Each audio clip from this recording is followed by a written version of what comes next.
Where is she? Where is she? Oh, welcome back to Shake Shakers. Derek Van Schaik here. We haven't done one of these in a little while, and what we want to do is actually not make this podcast channel like all my other two body language breakdown channels. You know, I have my main channel, which does all that, and I also have my more channel that does that.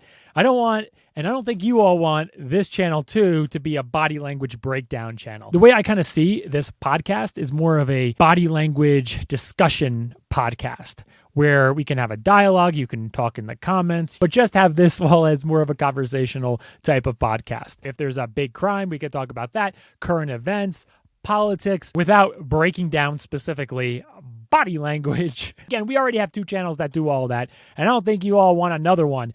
It's kind of like, well, if you want to post on body language breakdowns, why don't you just post on your main channel? What are you doing posting all this on your, podcast channel? So much more discussion. I would like to have guests on the show, not just have a guest where we can interview them type of thing, but have co-host guests. And that's a big reason why I paused on the podcast, because we really needed a new direction and not just have the podcast channel just basically doing the same thing as my other two channels on body language. It's just, no. Okay, so the main subject of this podcast is Alexandria Ocasio-Cortez. And we're not going to be breaking down her body language and things like that. We're just going to be talking and then maybe throw in a few clips and explain some areas of deception and how deception works that basically a lot of people don't talk about and a lot of people don't realize when they analyze deception or when they're trying to figure out someone is lying. And keep in mind too, even though she's a political figure, this is not going to be a political analysis where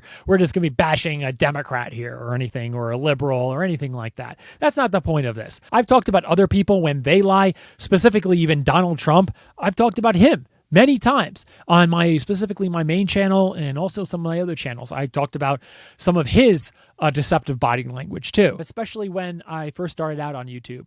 On my main channel, I really focused a lot on him. And I was like, why am I not getting any views on these Trump videos on pointing out his deception or pointing out when he's truthful or anything like that?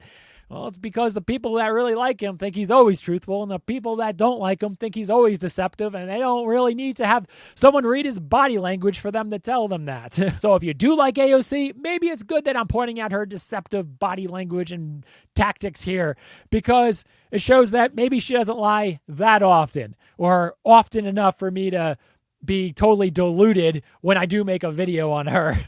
So maybe you can take it as a badge of honor. And if you recall, Alexandria Ocasio-Cortez, AOC for short, was caught basically lying that she was in the Capitol, the building that day, or it suggested that she was in the Capitol building that day when the Capitol insurrection happened on January 6th, 2021. But it turns out that she wasn't at all in the U.S. Capitol building. Instead, she was in the building next to the Capitol building. A lot of people don't realize this, but U.S. Congress people and senators, they don't really have offices or their big office in the Capitol building typically. I think maybe, the House leadership and Senate leadership and big positions like that, they probably have a lot of their offices in the actual Capitol building. But, a lot of Congress people especially have offices across the street from the Capitol building. It's not in the actual Capitol building. And a lot of people don't know that because, you watch House of Cards, TV shows like that, and you see, people, walking the halls of Congress and going to their office right in the Capitol building. She was not in the U.S. Capitol building. She was across the street. And as you know, across the street, I don't think a lot of people were even paying attention to anything across the street, specifically the protesters and the rioters. They were just, trying to get into the halls of Congress and get into the House and Senate chambers to stop, I guess, what was going on. And that was a certification of the 2020 election. So she relied on a lot of people's ignorance of where her office exactly was when she was telling this story. And that's very important when we are evaluating someone, whether they're deceptive or not. And that's the tough part with body language sometimes, because the bigger the lie, okay, and the more severe the consequences of that lie, the more they're going to come across as guilty and as untruthful and as a liar. But if they're embellishing or omitting something, yeah, they can come across as a lot more truthful, especially if it's just on that line of, oh, well, it kind of happened, but I'm just going to grow this fish story. It didn't exactly happen the way she said it necessarily, but hey, it happened. All of a sudden, I hear boom, boom, boom, boom, boom on my door. And then I hear these huge, violent bangs on my door, and then every door going into my office. Boom, boom, boom. And I just get up like this, and I run over to the legislative office, and I run over to G. And G just looks at me back, and he just goes, hide, run and hide. And we're specifically not going to be breaking down her body language or anything like that. Again, we want to stay conversational. We want to avoid the temptation to break down footage and body language. We have 2 other channels for that. If you want to see that kind of stuff, you can go on my other channels and you can see that. And so basically, I go into the back, and there's a bathroom, and then there's a closet. And I jump into the bathroom, and I immediately realized that I shouldn't have gone into the bathroom. I should have jumped in the closet. And so I open the door when all of a sudden I hear that whoever was trying to get inside got into my office. And then I realized that it's too late. That it's too late for me to get into the closet. I go back in, and I hide back in the bathroom behind the door. And then I just start to hear these yells of, where is she? Where is she? And so I hide behind my door like this, like I'm here, and the bathroom door starts going like this. Like the bathroom door is behind me, or rather in front of me, and I'm like this, and the door hinges right here, and I just hear, where is she? Where is she? Where is she? Where is she? And of course, people who are watching this for the first time are probably thinking, I know I was like, is she actually claiming that rioters and protesters actually got into her office? Is that what she's claiming? And then it actually turns out that no, it was a police officer. And yell again, where is she? And I have never been quieter in my entire life. I was just, I don't even know if I held my breath, but I was just, here behind there, and I just start sliding down. And then all of a sudden I hear my staffer G yell out. And he's like, hey, it's okay, come out.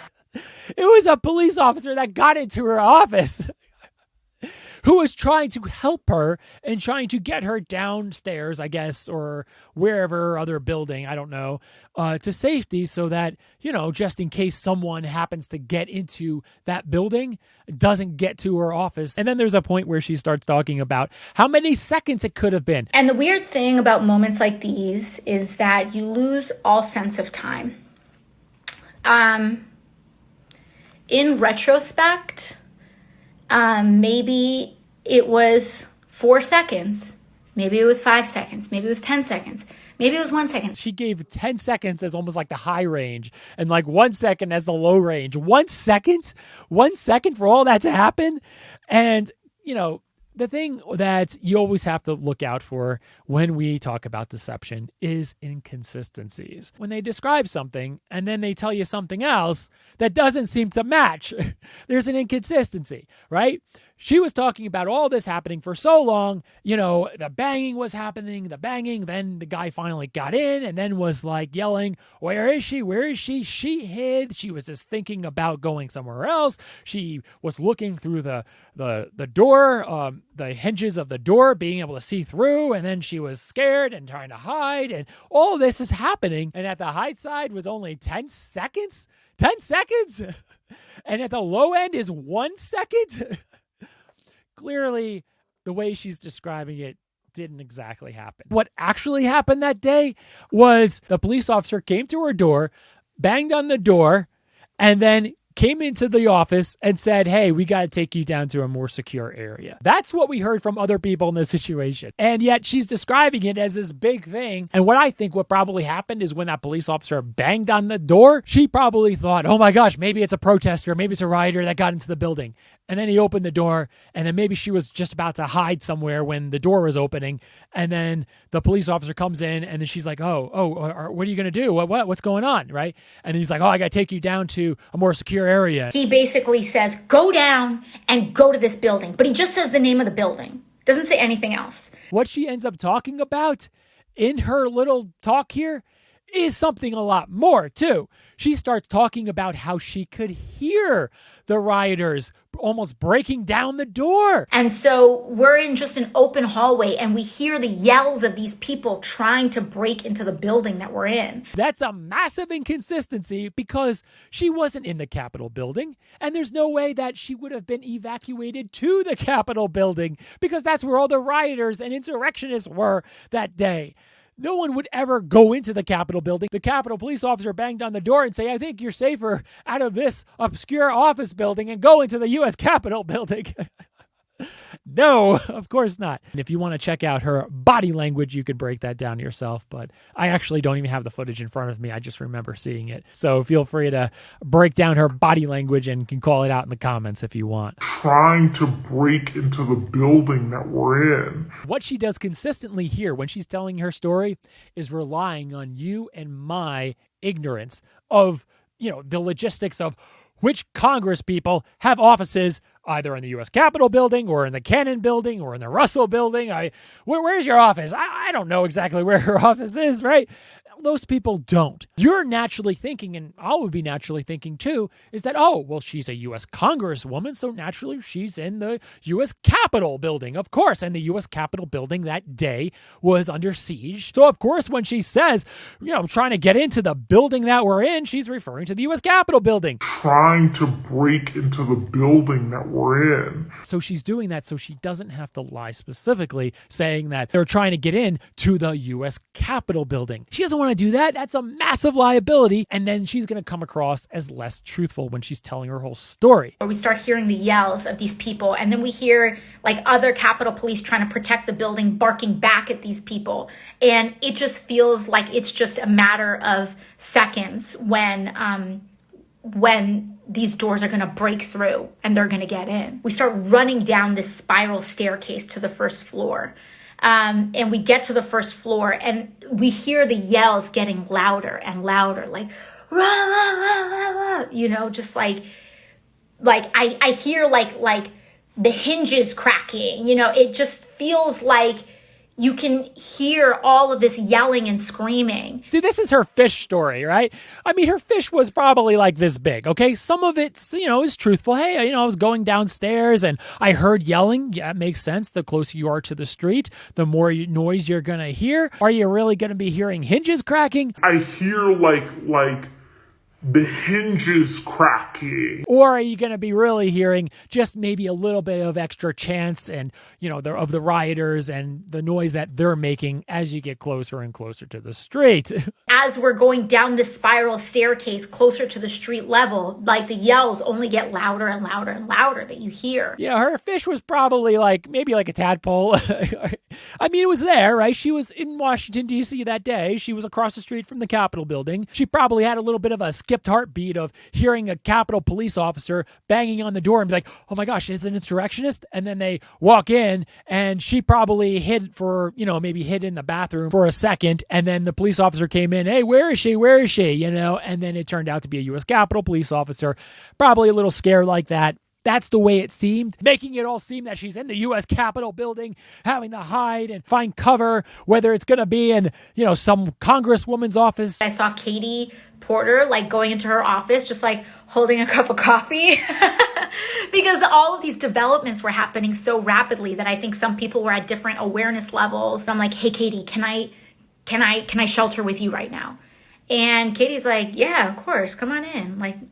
Yeah, come on. She was on her own trying to find a place that's safe in the U.S. Capitol building, which is that she's making it seem like, no. How big was that fish AOC? One major thing I always try to hit on in my videos and make sure everyone understands. And I think a lot of people don't really understand this because there's a lot of people talking about nose touches and face coverings and things like that when we talk about body language. But the reality is that most people that lie, they don't want to necessarily tell a big, bold-faced lie because it's a lot of work, it's dangerous, and there's a lot of easier ways. That's omitting and embellishing too, in addition to diverting. I talk a lot about diverting. They're diverting. But also, as we're seeing here, you omit, you embellish, you're also being deceptive. And that's also the more difficult part, as someone who reads body language and someone who's trying to figure out the truth, is when someone is omitting or embellishing. That's where the more of a detective hat has to come on, where you really need to figure things out. And you can't just look at the exact thing that they did with their body language. That's pretty elementary, and that's very, very basic. And we try to go a little bit beyond that to really find out the truth. And hopefully talking about this here today makes all that a little bit more clear. So that's what we got this time. Remember to hit that subscribe button so you don't miss out on more podcasts on current event topics. And I'll see you at the top.